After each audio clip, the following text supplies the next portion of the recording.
Bab 106. Gimana? Tanya Andika sambil masih setia mengetuk tanpa masuk. Ujung kaki Riani menekuk. Ia tahu gairah ini menyiksanya. Tolong Pak, tolong apa? Tolong jangan hukum kayak gini. Saya tuh gak bisa diginiin. Ucap Riani terbata. Ia malu sungguh namun malah memajukan pinggulnya berharap bertemu dengan milik Andika namun si polisi gadungan ini malah terkekeh. Terus maunya digimanain Riani? Ah, Bapak, pasti tahu, as you wish my little wife. Wajah cantik Riani yang jutek tak bosan untuk ia pandangi.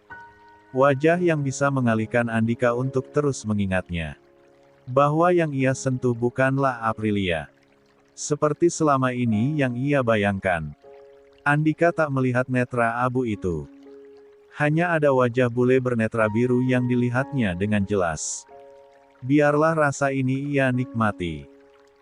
Kepolosan Riani dan tubuhnya yang selalu Andika sukai karena kepatuhannya membuat Andika tak akan pernah ragu mengatakan kalau ia mengaguminya. Lamaran. Ucap Wandi dan Fitri berbarengan ketika Restu datang ke rumah kakak kandungnya itu untuk menyampaikan pesan dari Andika yang meneleponnya. Riani dilamar suaminya, yang orang kaya. Iya, senyum dari ibunda Fahri itu terkembang. Ketiga orang dewasa itu bicara di teras depan rumah pada tempat duduk yang terbuat dari balai bambu dengan pemandangan kebun jagung sebelah kirinya dan jalan setapak yang menuju perkebunan di depan. Sana. Suara obrolan mereka yang memang cukup terdengar sampai ke dalam rumah, membuat Fahri jadi ingin menyimak juga apalagi ini menyangkut Riani. Ia menutup laptop setelah membalas email dari pusat di mana ia akan ditempatkan untuk praktek. Berjalan menuju pintu depan, Fahri bersembunyi di balik pintu demi mencuri dengar apa yang diperbincangkan. Aduh Kang, mimpi apa kita Kang? Bakal besanan sama orang kaya. Ya ampun, Mami tengang kai. Coba bayangin. Pas denger warung mertuanya kebakaran aja, langsung kirim uang 20 juta buat ganti. Coba kita bilang mau renovasi rumah juga ya Kang, pasti dibangun sama mewahnya kayak villa Pak Andika. Duh, sekampung pasti sirik ka Mami ini mah Riani dilamar Pak Bos. Fahri mencelos mendengarnya. Dilamar. Monolog Fahri. Jika Fitri terlihat sangat antusias dengan apa yang diucapkan oleh Restu, maka hal yang berbeda ditujukan oleh Wandi yang terlihat diam dengan sejuta pikiran di kepalanya. Kenapa Pak Andika hubunginnya ke kamu? Bukan ke saya langsung. Si Riani juga gak nelepon, mungkin gak enak atuh Kang, kan saya mah bawahannya Pak Andika. Fitri menepuk bahu Wandi. Ih biarin aja atuh Kang. Benar apa yang Restu bilang. Kalau dia mah cuma kulinya Pak Andika. Sedangkan kita mah beda. Derajat akang sama kayak orang tuanya Pak Andika sekarang. Bos Kang. CING. Dibentak begitu, bibir Fitri yang memang sudah offside sedikit akibat tertipu filler murah di salon abal-abal, jadi semakin maju ke depan. Sebenarnya Fitri ini cantik.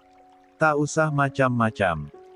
Hanya memakai make up tipis saja sudah membuatnya seperti boneka cantik dari India boleh dilirik tak boleh dibawa.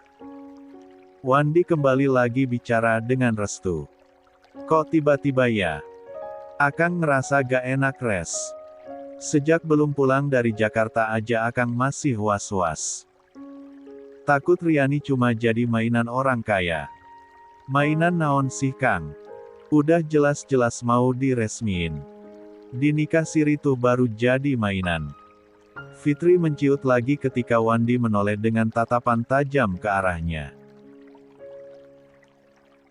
Tapi, kalau soal begini, saya setuju sama Fitri.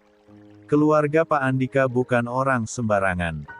Kalangan Sultan ternyata Kang. Saya baru tahu kalau Pak Andika itu anaknya Pak Bayu Sebastian Rohichan. Salah satu orang terkaya di Indonesia. Sudah pasti atuh bukan main-main. Mata Fitri berpendar terang. Bayangan kehidupan mewah karena kecipratan dari besan kaya raya akan jadi kenyataan. Tengangka, alus pisan nasib si Riani Kang, kesayangan mami banget si Riani de. Apapun yang dikatakan Fitri tak akan masuk di kepalanya. Wandi justru tak bisa tenang. Sebuah ingatan masa silam mengenai cerita nenek moyangnya mulai berkecamuk. Perubahan wajah Wandi ini diketahui oleh Restu yang sudah bisa menebak apa yang dipikirkan Wandi. Jangan samain masa lalu sama masa sekarang Kang. Ini beda. Ucap pria yang sama berparas rupawan dengannya itu. Menurut cerita, leluhur Wandi dan Restu itu dulunya menikah dengan noni Belanda. Hingga anak-anak cucu keturunannya mewarisi mata berwarna biru terang dan berkulit putih. Pernah Wandi dan Restu bertanya pada orang tua mereka kenapa marga mereka Van der Berg. Sedangkan moyang mereka perempuan. Kenapa marga itu bisa turun-temurun? Saat itulah mereka mendengar sekilas sejarah singkat leluhur mereka. Kisah masa lalu kelam perbedaan derajat manusia. Gak mungkin semua orang kaya sama Kang. Wandi terdiam. Ia pun mengharapkan hal yang sama. Namun mereka sudah pernah mengalami apa itu perbedaan kasta dan sekarang dihadapkan pada hal yang sama. Naon sih? Masa jalu naon? Mami gak ngerti ih. Coba telepon Riani res, Akang mau ngomong. Mengabaikan ucapan Fitri, Wandi malah lebih tertarik bicara dengan Restu. Sedangkan Fahri masih setia berdiri di sebaliknya pintu. Iya Kang. Suruh Riani minta maharnya pabrik de Kang. Mami. Mena. Mau Pak. Jawab Riani singkat saat Wandi bertanya via telepon apa Riani bersedia dan mau menerima lamaran untuk meresmikan pernikahan secara hukum. Yakin Neng? Riani terdiam sebentar, lalu tersenyum senang. Meski ia tak tahu tujuan pernikahan yang dijadwalkan akan bercerai ini. Yakin Pak? Kunaon? Emang Riani, cinta sama Pak Andika? Berat terasa saat Wandi menanyakan hal itu. Semua terasa tiba-tiba. Riani yang berkorban untuk membiayai Fahri, ia pikir akan dicerai suaminya saat Andika kembali ke kota seperti umumnya terjadi di sana. Meski tak rela, Wandi bisa apa? Kebutuhan ekonominya mendesak. Bapak, gak usah khawatir sama Riani. Mertua Riani baik. Sok atuh gurau siapin janur kuning depan rumah ya Pak. Pakai tenda yang bagus. Hari Minggu kita ke sana. Meski mengucapkannya dengan nada ceria namun keceriaan itu tak sampai pada Wandi. Ia malah menangis. Bapak, akan siapkan Neng, jawab Wandi terbata menahan haru dan sedihnya. Bapak siapkan tenda bagus yang mewah. Warna pink kesukaan kamu ya. Bapak bikin pesta anak Bapak jadi yang terbagus di Pangalengan. Bapak janji. Iya atuh Pak. Harus, Wandi terdiam sebelum akhirnya memutuskan sambungan teleponnya. Bapak selalu berdoa semoga kamu bahagia Riani. Anak Bapak. Dari kecil kamu susah, semoga dapat keluarga yang menyayangi kamu. Wandi menghapus air matanya kemudian masuk ke dalam rumah dan dengan semangat memberitahu Restu kalau akan menggelar tenda mewah untuk besannya datang bersama Riani yang pastinya akan menjadi pengantin wanita tercantik di kampungnya. Wan Riani baru saja mematikan ponselnya setelah bicara dengan Wandi ketika Cindy datang. Habis telponan. Iya Ma. Ucap Riani sambil menaruh kembali ponselnya ke saku celana. Ia kembali mengupas sayuran untuk makan siang hari ini. Andika vegetarian.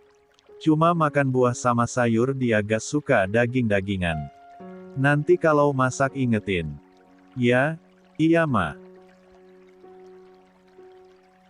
Jawab Riani patuh. Semenjak ia menikah dengan Andika, ia tak pernah memasakkan makanan untuk pria itu. Semua dari lalianan apartemen dan Riani tidak pernah tahu Andika makan apa. Ia pikir salad dan buah yang sering dipesan Andika memang karena pria itu menyukainya. Nah, kalau ini soto mie bening kuah daging buatannya Aprilia.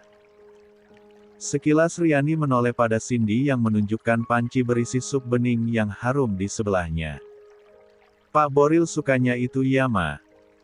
Iya, tapi kalau si Boril tuh kayaknya apa aja yang dimasak Aprilia dia makan deh.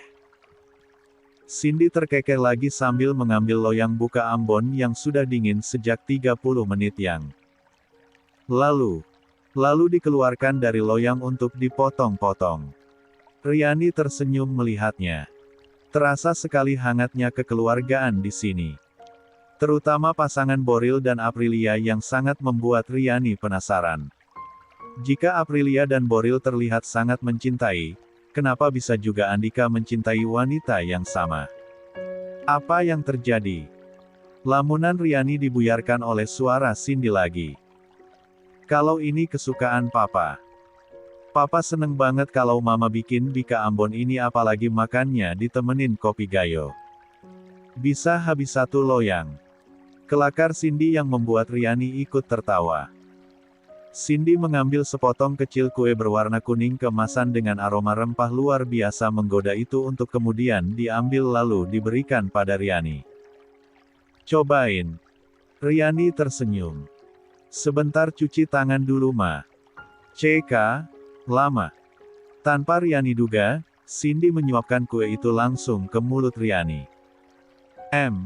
Gimana? Enak kan buatan mama? Gak kalah kayak yang dijual di toko kue. Perlahan Riani pun mengunyahnya. Kok nangis? Air mata itu terus turun dari netra biru si bule bertubuh tinggi semampai yang membuat Cindy panik sekarang. Ia memutari meja lalu berjalan menuju Riani dan menyentuh wajahnya mencoba menghapus jejak air di pipi. Riani, kenapa sayang? Mama kasar ya? Kamu takut sama mama? Riani menggelengkan kepalanya cepat. Cindy membawa Riani dalam pelukannya. Jangan nangis sayang, cerita sama mama. Kamu kenapa? Riani masih tergugu dalam tangisnya. Ia tak bisa bicara. Demi apapun ia menangis mendapatkan kebaikan yang tulus dari Cindy seperti ini. Cindy bukan ibu kandungnya. Bertemu pun baru beberapa hari namun Riani sudah merasakan kasih sayang seorang ibu yang bahkan Riani lupa rasanya. Wah, Angelina Jolie, diapain istri aku? Kok nangis? Cindy mengambil wortel yang kebetulan dekat dengannya di meja samping lalu melempar ke dada Andika. Andika berpura-pura sakit karenanya. Sayang. Cemburu ya. Tapi jangan bikin nangis anak orang dong, mama cuma suapin bika Ambon tapi nangis, nyuapinnya pakai sendok semen ya. Mau tak mau Riani yang memeluk Cindy terkekeh mendengar ucapan Andika dan ibunya. Lalu melepaskan pelukan ibu mertuanya tersebut perlahan. Cindy menangkup wajah Riani. Kenapa? Riani, cuma kangen sama ibu Riani. Andika dan Cindy berpandangan. Kisah Riani yang hidup bersama ibu tiri sejak kecil sangat fasih diceritakan oleh Nurdin. Sehingga ketika Riani hanya bicara sedikit saja tentang rasa rindu pada ibu kandungnya, sudah tergambar bagaimana suasana hati Riani. Karena ibu sambung yang baik mungkin hanya Ashanti. Yang lainnya tidak tahu karena tidak tersorot kamera. Oh iya, Aprilia tergolong ibu sambung yang baik hati itu. Mulai sekarang, anggap mama sebagai ibumu juga. Mama gak pernah bedain mana anak mana menantu. Semua sama. Ya, jangan nangis. Ada mama di sini. Riani tak bisa menahan kembali air matanya. Ia menghambur dalam pelukan Cindy. Andika sendiri hanya bisa terharu melihatnya. Seluruh pujian akan kebaikan hati sang ibunda rasanya tak akan cukup melukiskan isi hati sebenarnya Cindy. Lihatlah. Tanpa memandang kasta, Cindy tak keberatan sama sekali memiliki menantu seorang pemetik. Bahkan terlihat sangat menyayanginya. Perlahan Cindy melepaskan pelukannya. "Jangan sedih lagi ya," Riani pun menganggukkan kepalanya. "Mama mau anterin kopi sama cemilan dulu buat papa ya." "Oke Mom." Setelah menaruh piring berisi bika Ambon dan menyeduh kopi untuk Bayu, Cindy membawa sendiri sajian untuk suaminya tersebut. Andika melihat Riani yang sudah menenangkan dirinya. Andika terkekeh geli ketika Riani kembali lagi ke setelan awal yaitu jutek dan abai akan kehadirannya. "Saya gak keberatan kamu peluk kok kalau kamu mau nangis Lan," ucap Andika sambil merentangkan tangannya. "Makasih Pak. Udah gak pengen nangis lagi." Layar Andika menguncup. Ia tak ingin mengganggu istrinya. Ia berjalan menuju sisi sebelah kanan di mana terdapat panci yang menurut Cindy tadi adalah masakan Aprilia. Dan Riani mengerutkan keningnya ketika Andika dengan santai mengambil centang sayur dan mangkuk. Lalu menuang soto itu ke dalamnya. "Kamu mau gak Riani saya ambilin?" tanya Andika sambil mengambil duduk di atas kursi yang menghadap meja dapur terbuat dari marmer itu. Lalu menyuapkan sesendok demi sesendok soto ke mulutnya. Riani jadi teringat ucapan Cindy yang tadi. Andika vegetarian. Cuma makan buah sama sayur, dia gak suka daging-dagingan. Nanti kalau masak ingetin. Ya, seketika Riani menaruh iba pada Andika. Cinta dalam diam memang menyakitkan. Mungkinkah Andika sama dengan dirinya yang menikah karena ingin melupakan cinta pertama? Pempopop Ban Boak. Hari lamaran. Bayu dan Cindy meminta seluruh anak cucunya untuk tinggal di rumah utama. Sejak hari kemarin untuk menyiapkan lamaran dan berangkat bersama. Kedua belah pihak keluarga telah setuju untuk mengadakan selamatan pada acara lamaran sekaligus mensahkan pernikahan mereka di mata hukum. Seluruh prosesnya nanti akan digelar di Pangalengan. Sedangkan resepsi akan digelar di Jakarta. Bukan kali pertama mereka menyelenggarakan pesta pernikahan. Dari mulai Boril dan Amanda, Boril, Gan Aprilia, Alex dan Stella, semua diselenggarakan dengan pesta yang mewah. Namun kali ini adalah yang terasa spesial bagi Bayu dan Cindy. Si bungsu akan menikah. Ulangi, menikah. Orang yang pernah berjanji melajang seumur hidup, karena dosanya di masa lalu kini telah melanggar sumpah janjinya sendiri. Andika tanpa disangka tanpa diduga tiba-tiba saja sudah menikah dengan seorang gadis desa bernama Riani. Bohong jika Bayu dan Cindy tidak menyelidiki asal-usul Riani. Mereka pasti penasaran siapa wanita yang tiba-tiba saja menggeser posisi Aprilia dari hati Andika. Bukan mereka tak tahu jika Andika sering jalan dengan perempuan lain. Tapi ini berbeda. Menikah. 5 buah mobil telah berjejer rapi, masing-masing sudah memakai jasa supir agar cukup istirahat untuk sampai ke tempat yang lumayan jauh dari Jakarta tersebut. Sekitar 3,5 jam jika tak macet lewat tol Cipularang. Dengan kebaya kutu baru berwarna mocha, Cindy sibuk menata seserahan yang akan dibawa ke Pangalengan. Dia sibuk mengecek satu persatu seserahan yang akan dibawa. Baju, tas, sepatu, make-up. Absen Cindy pada deretan parsel berisi barang-barang bermerek yang dipesannya kilat langsung datang di hari itu juga. Nih mobil ini udah oke.